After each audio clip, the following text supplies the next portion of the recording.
Pada video kali ini kita akan membahas kembali PTS Matematika kelas 8 pada soal nomor 11 sampai 15. Langsung saja kita ke nomor 11. Diketahui sebuah taman berbentuk persegi panjang berukuran panjang 24 meter dan panjang diagonalnya 30 meter. Luas taman tersebut adalah, untuk menghitung ini saya gambarkan terlebih dahulu ilustrasi dari taman tersebut. Jadi ini karena tamannya berbentuk persegi panjang, saya gambar sebuah persegi panjang di sini. Nah, sekarang kita ketahui bahwa panjang taman ini itu adalah 24 meter. Jadi ini panjangnya 24 meter, kemudian ini lebarnya. Saya tulis sebagai L saja. Kemudian diketahui panjang diagonalnya itu adalah 30 meter. Jadi diagonal itu adalah bagian yang ini ya, dari taman ini. Nah, ini adalah diagonalnya, yaitu panjangnya 30 meter. Nah, sekarang karena ini persegi panjang, kita bisa yakin bahwa ini adalah siku-siku di sini ya. Jadi sekarang kita menemukan sebuah segitiga siku-siku ini. Kita bisa menggunakan teorema Pythagoras untuk menentukan lebar dari taman tersebut. Jadi sesuai dengan teorema Pythagoras ini ya, kita bisa peroleh bahwa 30 kuadrat itu adalah sama dengan L kuadrat ditambah dengan 24 kuadrat.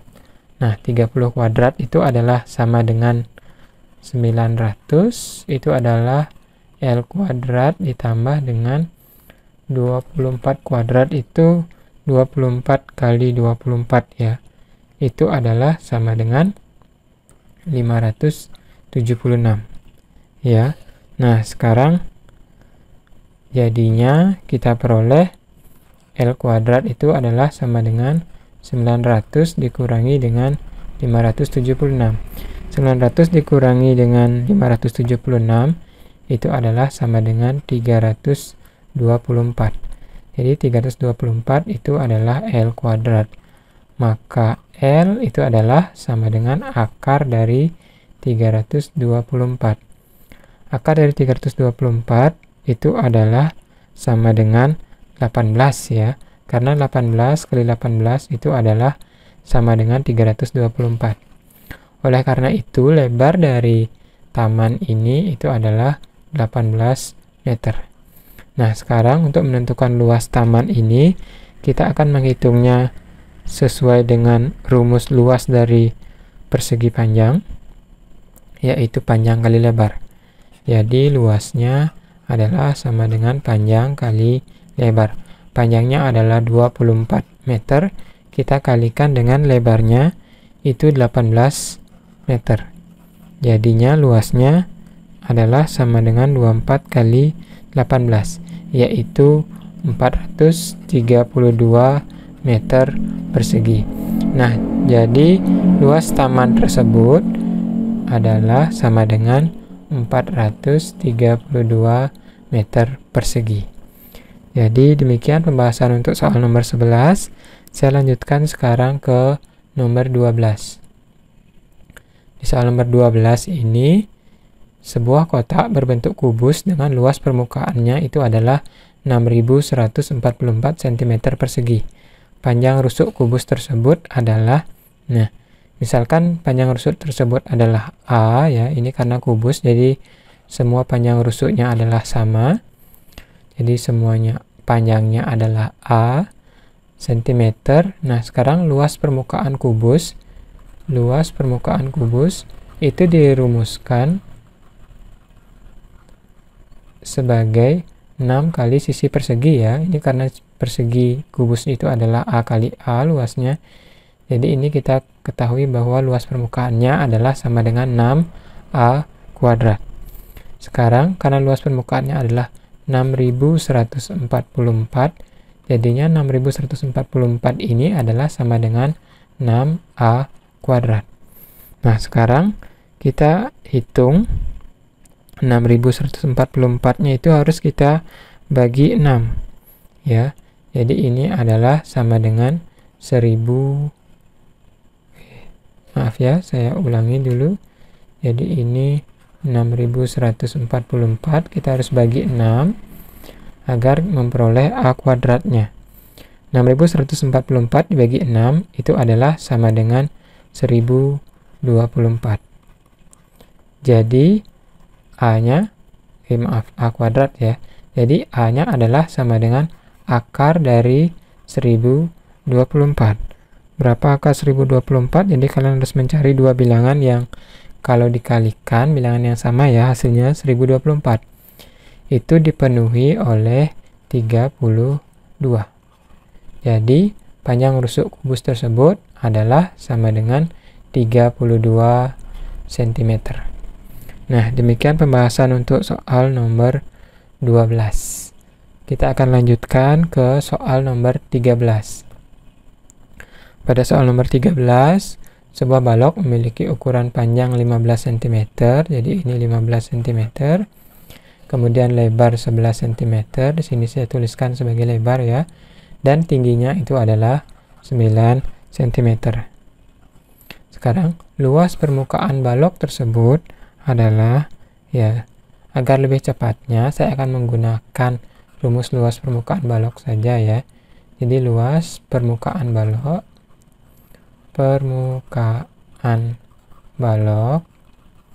itu adalah, atau L ya, adalah sama dengan 2 kali dari panjang lebar ditambah panjang tinggi ditambah dengan lebar tinggi. Nah, kita akan hitung sekarang. Jadi ini panjang kali lebarnya, itu panjangnya 15, lebarnya 11. Jadi ini 15 kali 11 ya, ditambah dengan panjang kali tinggi. Panjangnya 15, tingginya 9. Jadi di sini 15 kali 9 ditambahkan dengan lebar kali tinggi. Lebarnya 11, tingginya 9. Jadi di sini 11 kali 9. Nah, sekarang kita peroleh hasilnya adalah sama dengan 2 kali 15 kalikan dengan 11, itu adalah 165 ya. Ditambah dengan 15 kali 9, itu adalah sama dengan 135. Dan terakhir, 11 kali 9 itu 99. Jadi hasilnya adalah sama dengan 2 kali, jadinya 165 ditambah 135 ditambah dengan ini 99 ya. Itu adalah sama dengan 399. Nah, kita tinggal kalikan saja ini 399, kita kalikan 2. Jadi hasilnya adalah sama dengan 798. Ya, karena satuannya ini cm, jadi ini luasnya adalah sama dengan 798 cm persegi. Jadi luas permukaan balok tersebut adalah sama dengan 798 cm persegi. Jadi demikian nomor 13. Saya akan lanjutkan sekarang ke soal nomor 14. Di soal nomor 14 ini, sebuah kolam renang berbentuk balok. Ini ya, saya sudah gambarkan ilustrasi kolam renangnya dengan ukuran panjang 20 meter. Jadi ini panjangnya 20 meter. Kemudian lebar 10 meter, ini lebar 10 meter. Dan kedalaman 2,5 meter. Ini dalamnya kolam renang ya, 2,5 meter. Nah, sekarang jika dinding bagian dalam dicat dan ongkos pengecatan itu adalah Rp5.000 per meter. Jadi kita harus bayangkan kita cat ini di seluruh sisi temboknya ya. Jadi ini bagian yang ini, kemudian ini juga bagian yang ini. Nah, kita akan cat sekelilingnya. Untuk menentukan berapa banyak biaya yang diperlukan untuk pengecatan dinding bagian dalam kolam renang tersebut, kita harus hitung berapakah luas sekelilingnya terlebih dahulu ya. Untuk luasnya ini saya akan hitung terpisah. Yang pertama itu bagian depan dan bagian belakang, ini sama ya. Jadi luas bagian dalamnya itu untuk yang depan dan belakang itu adalah sama dengan 2 kali ini panjangnya 20 meter. Kemudian di sini tingginya atau kedalamannya adalah 2,5 meter. Jadi ini 2 kali 20 kali 2,5 ya. Itu adalah luas untuk bagian depan dan bagian belakangnya. Saya kalikan 2 langsung. Kemudian ini kita jumlahkan dengan bagian kanan dan kirinya sekarang. Ya sama, yaitu 2 kali ini adalah 10 meter sebagai lebar kolam. Kemudian kedalamannya adalah 2,5 meter. Jadi kita cari luas yang bagian kanannya ya. Kita kalikan 2 karena ini ada kiri dan kanan. Jadi ini 2 kali 10 kali dengan 2,5. Nah, sekarang jadi ini adalah luas keseluruhan bagian dalam kolam tersebut. Sekarang kita tinggal hitung. Jadi ini 2 kali 2,5 itu adalah 5. 5 kali 20 adalah sama dengan 100. Kemudian ini juga begitu. 2 kali 2,5 adalah 5. 5 kali 10 adalah 50. Jadinya luas bagian dalam kolam itu seluruhnya adalah 150 meter persegi. Nah, sekarang karena ongkos pengecatan itu adalah Rp5.000 per meter, sementara kita mengecat 150 meter persegi, jadinya biayanya kita tinggal kalikan saja ya. Jadi biayanya yang 5.000 itu kita kalikan dengan jumlah yang harus dicat, yaitu 150 meter persegi. Jadi ini saya kalikan dengan 150. Jadi 5.000 kalau kita kalikan dengan 150 itu hasilnya adalah sama dengan 750.000 ya. Oleh karena itu biaya yang diperlukan untuk pengecatan dinding bagian dalam dari kolam tersebut adalah sejumlah Rp750.000. Jadi demikian pembahasan untuk soal nomor 4. Sekarang saya akan lanjutkan ke soal nomor 15 ya. Nah, 15. Alas sebuah prisma berbentuk belah ketupat dengan panjang diagonalnya masing-masing adalah 12 dan 16 cm. Jadi ini saya sudah buatkan prisma berbentuk belah ketupatnya. Misalkan diagonal yang pertama 12 cm. Jadi ini saya di sini tuliskan sebagai 6 dan 6 ya. Supaya ini panjang diagonal yang pertamanya 12 cm. Kemudian diagonal yang kedua 16 cm. Jadi di sini 8 ya, segini 8, sini juga 8. Nah, sekarang untuk tinggi prismanya itu diketahui adalah 18 cm. Jadi tingginya di sini 18 cm. Luas permukaan prisma adalah, jadi luas permukaan prisma, saya singkat ya sebagai luas permukaan prisma, ini maksudnya itu adalah sama dengan 2 kali luas alasnya. Kita akan tambahkan dengan keliling alasnya yang kita kalikan dengan tingginya. Jadi ini untuk selimut prismanya. Sekarang untuk 2 kali luas alasnya, berarti ini adalah 2 kali luas alasnya, ya luas alas dari belah ketupat ya. Rumus luas alas belah ketupat itu adalah setengah kali D1 kali D2. Atau setengah kali diagonal yang pertama itu adalah 12 cm, kita kalikan dengan diagonal yang kedua itu adalah 16 cm. Jadi ini adalah rumus luas belah ketupat. Saya tuliskan sini ya. Luas belah ketupat itu adalah sama dengan setengah kali D1 kali D2. Tolong diingat ya. Nah, ini kita akan tambahkan dengan kelilingnya. Kelilingnya ini kita belum ketahui berapakah panjang sisi dari belah ketupat ini ya. Untuk menghitung panjangnya itu kita perlu menggunakan teorema Pythagoras kembali. Jadi ini ada 8 dan 6, ini siku-siku ya. Kalau saya gambar terpisah seperti ini ya, sebagai perwakilan dari sisinya ya.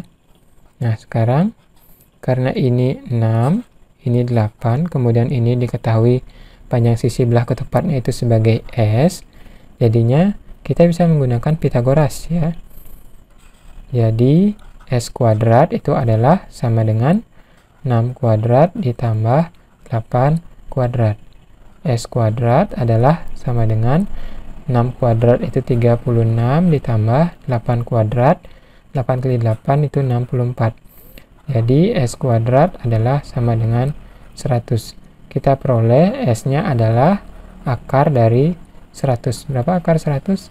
10 ya, mudah sekali. Jadi ini panjang sisi belah ketupatnya itu adalah sama dengan 10. Oleh karena itu, kelilingnya ini karena panjang keempat sisinya ini belah ketupatnya sama ya. Jadi kelilingnya adalah 4 kali 10. Yang akan kita kalikan dengan tingginya. Tingginya diketahui di sini adalah sama dengan 18 cm. Lanjutkan perhitungan ini. Jadi 2 kali setengah ini saya sederhanakan saja. Kemudian apa lagi? Oh, nggak bisa ya. Sekarang jadinya tinggal tersisa 12 kali 16 saja. 12 kali 16 itu adalah sama dengan 192. Kita tambahkan dengan 4 kali 10 itu 40. 40-nya kita kalikan dengan 18. Kita peroleh hasilnya adalah sama dengan 720. Jadinya kita peroleh 192 ditambah dengan 720 itu adalah sama dengan 912 ya, karena ini satuannya cm, jadi ini luas permukaan prismanya adalah 912 cm persegi. Nah, demikian pembahasan soal nomor 15, agak sedikit rumit ya, semoga kalian bisa mengerti. Jika ada yang belum jelas, silahkan kalian tuliskan di kolom komentar. Jadi demikian pembahasan PTS Matematika kelas 8 semester genap nomor 11-15 ini. Tetap semangat belajar ya.